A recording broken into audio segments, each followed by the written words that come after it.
আমার কাছে এসে আমাকে জড়িয়ে ধরে কান্না করতেছে। পুরো কৃতজ্ঞতা জানাবো যে আমাদের মেয়েদের। আলোচনা থাকলে তো সমালোচনা হবেই স্বাভাবিক, আর সমালোচনা হলে আলোচনা হবে। সাবিনা নেতৃত্বে আমাদের প্রত্যেকটা মেয়ে কিন্তু ম্যাচ বাই ম্যাচ খুব ভালো খেলেছে। কোচ হিসেবে দেখা গেছে যে মাঠের বাইরে আমি উজাড় করে কাজ করতে পারি। দর্শক, আমাদের সাথে আছেন সাবজয়ী ম্যানেজার এবং সাবজয়ী কোচ, যাদের অসাধারণ কৃতিত্বে বাংলাদেশের নারী ফুটবলাররা সাফ জয় করেছে 2024 সালে এবং টানা দ্বিতীয়বারের মতো সাফ জয়। আমরা কথা বলবো ম্যানেজার এবং অ্যাসিস্ট্যান্ট কোচের সাথে। প্রথমেই টিম ম্যানেজারের কাছ থেকে শুনতে চাই সাফের জার্নিটা যদি একদম সংক্ষেপ করে আমাদের সাথে শেয়ার করতেন।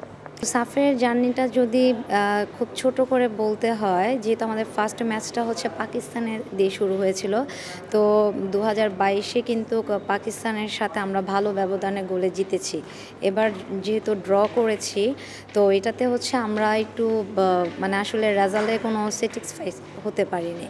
তো যখন ইন্ডিয়ার ম্যাচের সাথে আমরা কিছু পরিবর্তন এনেছি, টিম ঘুরে দাঁড়িয়েছে, তো ডে বাই ডে প্রতিটা ম্যাচই আমাদের জন্য ইম্পর্টেন্ট ছিল। আমাদের প্রতিপক্ষ যারা প্রতিপক্ষ টিমগুলো ছিল, এরা বিগত দিনে এই বছরে অনেক সবারই কম বেশি ইমপ্রুভ হয়েছে। তো ওরা প্রচুর ফ্রেন্ডলি ম্যাচ খেলেছে, আমরাও তেমন ফ্রেন্ডলি ম্যাচ খেলতে পারি নাই। তো দিন শেষে আমাদের টার্গেট ছিল যে আমরা সেমিফাইনালে রেজাল্টের উপর ভিত্তি করে দেন আমরা ফাইনালে। তো আমাদের প্রতিটা খেলাই খুব ইম্পর্টেন্ট ছিল। তো দিন শেষে দেখা গেছে আগে যখন অ্যাসিস্ট্যান্ট কোচ ছিলাম তখন অনেক কিছু মতামত হেড কোচকে দিতে হতো। তো এবার একটু ব্যতিক্রম, যে অনেক মতামত দিতেও হয়েছে, আবার সেটা সমস্যার সমাধানও হয়েছে। তো আলোচনা থাকলে তো সমালোচনা হবেই স্বাভাবিক, আর সমালোচনা হলে আলোচনা হবে। তো সব মিলিয়ে এবারে জার্নিটা খারাপ ছিল না, আলহামদুলিল্লাহ ছিল। যদি বলি অ্যাসিস্ট্যান্ট কোচ হিসেবে না ম্যানেজার হিসেবে কোন রোলটা বেশি উপভোগ করেছেন?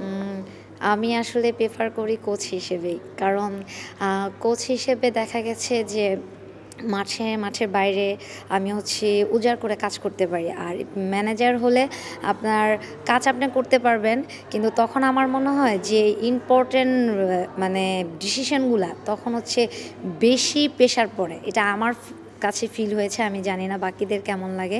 আমরা লিটু ভাইয়ের কাছে জানবো কেমন ছিল জার্নিটা। আসলে আমাদের জার্নিটা খুব সহজ ছিল না। এবার আপনারা জানেন যে আমরা খুব একটা প্রস্তুতি ম্যাচ খেলতে পারিনি। আমরা চাইনিজ টাইপে আর সাথে একটা খেলেছি, নেপালের সাথে। ম্যাক্সিমাম টিম কিন্তু আপনার প্রচুর ম্যাচ খেলেছে, তো আমরা ওই সুবিধাটা এবার পাইনি, কারণ কারণ ছিল যে ম্যাক্সিমাম টিমই ওই সময় খেলতে চায়নি। আমাদের টিমের মেয়েরা যেভাবে খেলেছেন এবার, তো আমি পুরো কৃতজ্ঞতা জানাবো যে আমাদের মেয়েদের, যে ওরা ডে বাই ডে ম্যাচ, আপনারা জানেন যে পাকিস্তানের সাথে ফার্স্ট ম্যাচটা ড্র করাতে আমাদের জন্য টাফ হয়ে গেছিলো যে ইন্ডিয়ার সাথে। তো আমি সাথে সাথে মেয়েদের নিয়ে বসছিলাম, একটা মিটিং করেছি। তো আমি মেয়েদের খালি এইটুকুই আশ্বস্ত করেছি কোচ হিসাবে যে আমি ইন্ডিয়ার খেলা দেখেছি, তোমরা যদি নিজেরা মনে করো যে আজ আমরা জয় করব, এটাই সম্ভব, তোমরা এই ম্যাচটাকে একটু গুরুত্ব সহকারে নিও। তো মেয়েরা তাই করেছে এবং মেয়েরা আপনারা দেখেছেন যে ফ্যান্টাস্টিক ম্যাচ খেলছে। সাবিনা নেতৃত্বে আমাদের প্রত্যেকটা মেয়ে কিন্তু ম্যাচ বাই ম্যাচ খুব ভালো খেলেছে। ফুটবলে অনেক মজার স্মৃতি আছে দুইজনের একসাথে, এমন কোনো স্মৃতি যেটা আমাদের সাথে শেয়ার করবেন বা চ্যানেল আইতে শেয়ার করবেন?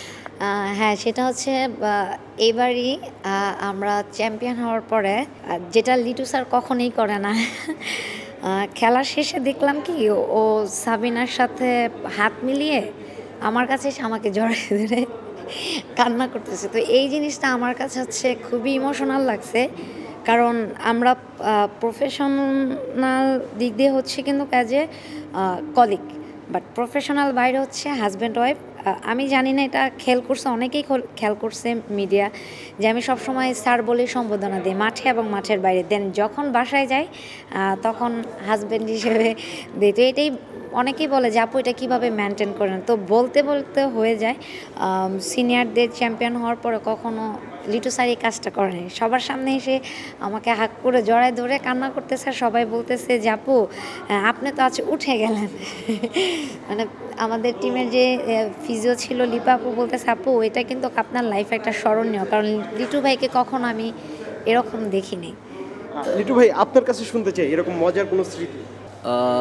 এবারের সাফে আপনারা দেখেছেন যে আমাদের সুমাইয়া, ওটা আমার কাছে খুব ভালো লাগছে সুমাইয়ার কনসেপ্টটা, যে ট্রফিটা নিয়ে ও শুয়েছিল, ঘুমিয়েছিল, আর একটা ডায়লগ দিয়েছিল যে আমি ঘুমিয়ে আছি, কেউ ডাকবি না। এটা আমার কাছে খুব ভালো লাগছে।